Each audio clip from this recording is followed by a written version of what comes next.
د بلوچستان په خزدار کې چاودنه د یو خبري مرکز مشر په ګډون 3 تنه پکې وژل شوي دي. سلام ستړي مشئ پام وکړئ د یاران ټي وي یوټیوب چینل څخه تازه او مهم خبر ته. د خزدار امنیه قومندانۍ وایي چاودنه د خزدار ښار په جمروک چاو کې شوې او په وینا یې په وژل شوو کې 2 سکه ورونه هم شامل دي. د خزدار امنیه قومندان غلام مصطفی رسنیو ته ویلي چې د برید هدف د مخامه د صادق منګل موټر و چې چسپکي مقناطیسي ماین ورپورې نښلول شوی و. نوموړي زیاته کړې چې په چاودنه کې ژوبلېدلي کسان روغتون ته لیږدول شوي او هغه 2 ورونه چې په دې پیښه کې سخت ژوبل شوي وو د ژورو ټپونو له کبله ساه ورکړې ده. دا پیښه داسې مهال کېږي چې پرون جمعه د مۍ 3 د رسنیو د ازادۍ نړیواله ورځ هم وه.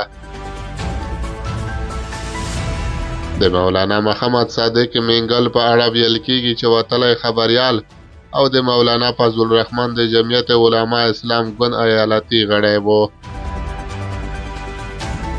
ځایي رسنیو د پولیسو له خولې لیکلي نوموړي د جمعې لمانځه ته روان و چې پر موټر یې چاودنه شوې ده.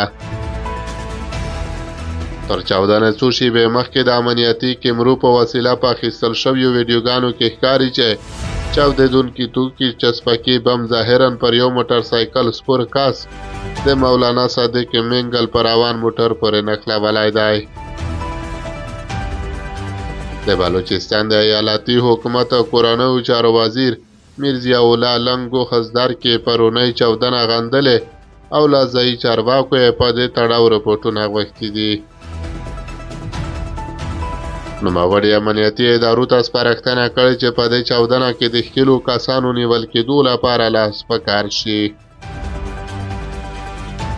ښاغلي لنګو ویلي د رسنیو د ازادۍ پر ورځ د پریس کلب د یو ژورنالیست وژل د ژورنالیزم په مرۍ د غلي کېدو په معنا دی. باید یادونه وشي چې تر اوسه کومې ډلې د دغه برید مسؤلیت نه دی منلی. یادونه ده چې په دې وروستیو کې پاکستان او په ځانګړې توګه بلوچستان ایالت کې امنیتي پیښې ډېرې شوې دي.